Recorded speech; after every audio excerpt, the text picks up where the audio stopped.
ဒီနေ့မှာတော့2026မတ်လ29ရက်နေ့ကနေပြီးတော့2026ဧပြီလ4ရက်နေ့အထိတပတ်စာဟော့စတန်များကိုဟောပြောပေးသွားမှာပဲဖြစ်ပါတယ်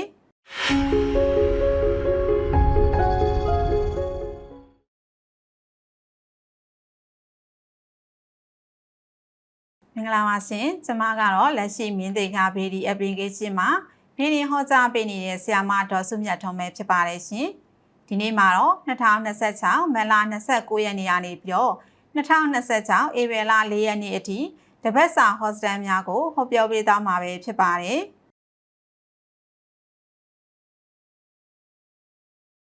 တနင်္ဂနွေသားသမီးများအတွက်တပတ်စာဟော့စတန်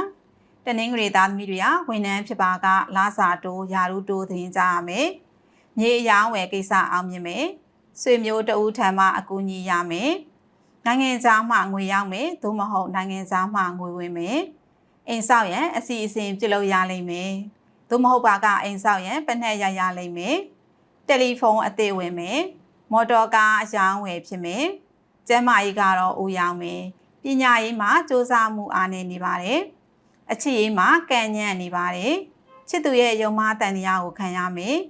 အိမ်တော်ရေးမှာလည်းတာယာမှုမရှိပါကံကောင်းသောကဏ္ဍများမှာ6ခွန်9ကဏ္ဍများဖြစ်ပါတယ်ရေဒီယာအနေနဲ့ကတော့တနင်္ဂနွေနေ့မှာနေအိမ်ဖျားကျောင်းဆောင်မှာစွန်3ပွဲပေါ်မှာစီစားခဲ့ပြီးတော့ကတ်လူလိုက်ပါရှင်တနင်္ဂနွေသားသမီးများအားလုံးစိတ်ချမ်းသာခြင်းကိုယ်ဤကျန်းမာခြင်းနဲ့ပြည့်စုံကြပါစေလို့ဆရာမစုမြတ်ထွန်းကနေဆုတောင်းမြတ်တာပို့တာပေးလိုက်ပါတယ်ရှင်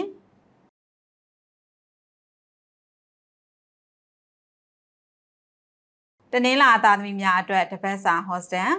တနင်္လာသားသမီးတွေကတော့ဝင်ငွေကောင်းမယ်ကုန်ရောင်းကုန်ဝယ်ဈေးရောင်းဈေးဝယ်ကောင်းမယ်အိမ်အိတ်ခမ်းတိုက်ခမ်းကွန်ဒိုခမ်းအယောင်းဝယ်ဖြစ်မယ်နိုင်ငံခြားတန်ယုံတယုံမှာဗီဇာလျှောက်ထားပါကဗီဇာရမယ်ဆေးရုံကိုလူနာမေးသွားရမယ်သွားခဲ့တော့ကောင်းပါတယ်စက်တူရှယ်ယာလုပ်ငန်းပေါ်မယ်သို့မဟုတ်စက်တူရှယ်ယာလုပ်ငန်းမှာအကျိုးအမြတ်ရရှိတတ်မယ်ကျန်းမာရေးကတော့ချောင်းဆိုးမယ်ပညာရေးကတော့ကံကောင်းပါတယ်နိုင်ငံသားမှာအကြောင်းလျှောက်ထားပါကအကြောင်းဝင်ခွင့်ရမယ်အခြေအေးမှာလည်းတာယာပါတယ်အိမ်တော်ရေးမှာလည်းတာယာပါတယ်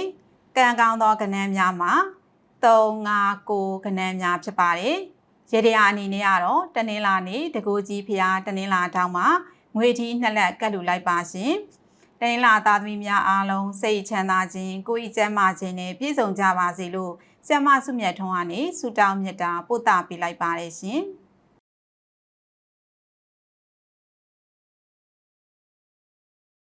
အင်္ဂါသားသမီးများအတွက်တပတ်စာဟော့စတန်အင်္ဂါသားသမီးတွေကတော့နိုင်ငံခြားမှာအလုပ်ရှာနေပါကသို့မဟုတ်နိုင်ငံခြားကိုအလုပ်လျှောက်ထားပါကအလုပ်ရမယ်မော်တော်ကားရောင်းဝယ်ဖြစ်မယ်ပဲပြောင်းနှမ်းကောက်ပဲတီးနဲ့ရောင်းဝယ်မှာဈေးကောင်းရမယ်မော်တော်ဆိုင်ကယ်အသစ်တစ်စီးဝင်မယ်ဆေးရုံကိုလူနာမေးသွားရမယ်သွားရခဲ့တော့ကောင်းပါတယ်အမှုပညာရှင်ဖြစ်ပါကမိမိရဲ့အမှုပညာလုပ်ငန်းအတွက်အောင်မြင်မှုသတင်းကောင်းကြားရမယ်ဆွေမျိုးတွေမှာမင်္ဂလာဆောင်သတင်းကြားပါကမိမိအတွက်နမိတ်ကောင်းပါတယ်အမှုဟောင်းရှိပါကအမှုအတွက်သတင်းကောင်းကြားရမယ်ကျန်းမာရေးကတော့ဝင်းပြက်ဝင်းလျှော်ဖြစ်မယ်ပညာရေးမှာတိုးတက်မှုရှိပါတယ်အခြေရေးမှာအနှောက်အယှက်ပေါ်မယ်အိမ်တော်ရေးမှာလည်းအိမ်တော်ဘက်ရဲ့မိဘဆွေမျိုးများကြောင့်စိတ်ပြည့်ရမယ်ကံကောင်းသောကဏ္ဍများမှာ1 4ခွန်ကဏ္ဍများဖြစ်ပါတယ်ရေဒီယာအနေနဲ့ကတော့အင်္ဂါနေ့မှာတကိုကြီးဖျားအင်္ဂါတောင်မှာအောင်ကိုညွန့်ရွက်လှကိုညွန့်ဒန်းကိုညွန့်ကတ်လူလိုက်ပါရှင်အင်္ဂါသားသမီးများအားလုံးစိတ်ချမ်းသာခြင်းကိုယ်ဤကျန်းမာခြင်းနဲ့ပြည့်စုံကြပါစေလို့ဆရာမစုမြတ်ထွန်းကနေဆုတောင်းမြတ်တာပို့တာပေးလိုက်ပါတယ်ရှင်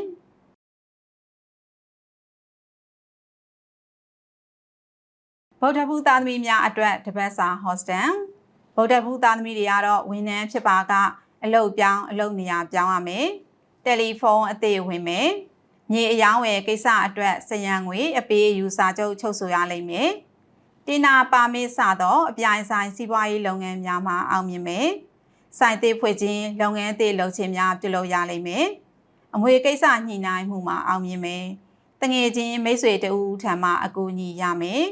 ဖျားစင်းသူတော်ဖျားပုံတော်မြင့်မြတ်သောပုံတော်များနေအိမ်သို့ကြွမြန်းလာမယ်ကျမ်းမာရေးကတော့ဦးရောက်မယ်ပညာရေးမှာအကျိုးရလဒ်ကောင်းများရရှိတတ်ပါတယ် အခြေရေးမှာချစ်သူနဲ့အတူခရီးထွက်ရလိမ့်မယ်အိမ်အောင်ရေးမှာလည်းတာယာပါတယ်ကံကောင်းသောကဏ္ဍများမှာ9ခွန်8ကဏ္ဍများဖြစ်ပါတယ်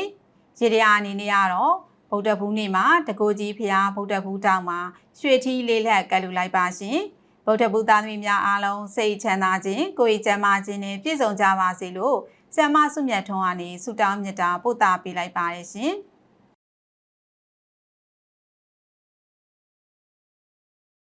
ကြာသာပရိသတ်သမီးများအတွက်တပတ်စာဟော့စတန်ကြာသာပရိသတ်သမီးတွေကတော့အလုပ်သစ်အတွက်အင်တာဗျူးဝင်ရမယ်အောင်မြင်မယ်နိုင်ငံခြားခရီးအတွက်အစီအစဉ်ပြုလုပ်ရလိမ့်မယ်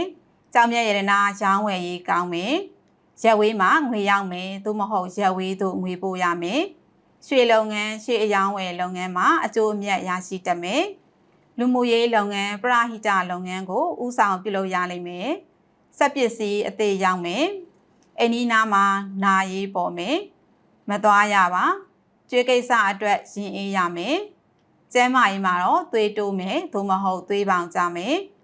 အချစ်ရေးမှာကံကောင်းပါတယ်ချစ်သူထံမှလက်ဆောင်ရမယ်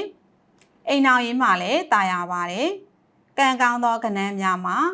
2 3ခွန်ကဏ္ဍများဖြစ်ပါတယ်ရတရာအနေနဲ့ကတော့ကြာသာပရိနေ့တကူကြီးဖျားကြာသာပရိတောင်မှာဖျောင်းနိုင်တက်စိတ်ထွန်းညှိပူဇော်လိုက်ပါရှင်ကြာသာပရိသားသမီးများအားလုံးစိတ်ချမ်းသာခြင်းကိုယ်ကျန်းမာခြင်းနဲ့ပြည့်စုံကြပါစေလို့ဆရာမဆုမြတ်ထွန်းကဆုတောင်းမေတ္တာပို့သပေးလိုက်ပါတယ်ရှင်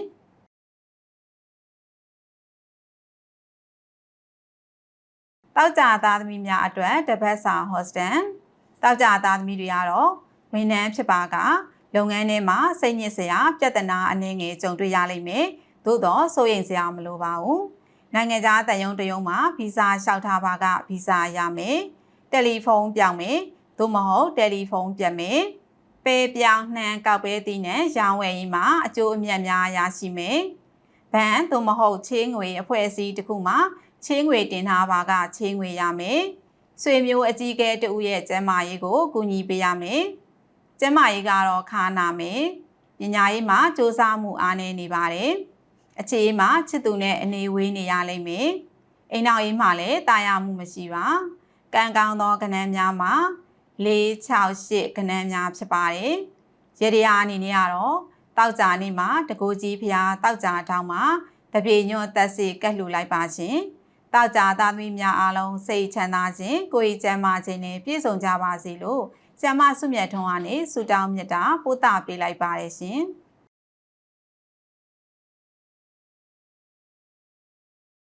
စနေသားသမီးများအတွက်တပတ်စာဟော့စတန်စနေသားသမီးတွေကတော့နိုင်ငံခြားမှာအလုပ်ရှာနေပါကအလုပ်ရမယ်မြန်မာနိုင်ငံမှာပြည်ပသို့အလုပ်လှမ်းလျှောက်ထားပါကအလုပ်အင်တာဗျူးဝင်ရမယ်နိုင်ငံခြားခရီးအတွက်လေယာဉ်လက်မှတ်ဝင်ရမယ်အိတ်ခမ်းတိုက်ခမ်းကွန်ဒိုခမ်းအယောင်းဝယ်မှာအထင်ငေါ်ဖြစ်မယ်မိသားစုအတွင်းသို့သတင်းကောင်းဝင်မယ်စာချုပ်စာတမ်းတစ်စောင်ပြုလုပ်ရမယ်ကြောင်မြတ်ရတနာရောင်းဝယ်ရေးကောင်းမွန်မယ်လေယာသုံးဆက်ပစ္စည်းဝင်မယ်ဆွေမျိုးအကြီးအကဲတူထံမှအကူအညီရမယ်ကျန်းမာရေးကတော့အစာအိမ်ယောဂဖြစ်မယ်ပညာရေးမှာတော့ကံကောင်းပါတယ်စာမွဲဖြေပါကအောင်မြင်မယ်အခြေရေးမှာကံကောင်းပါတယ်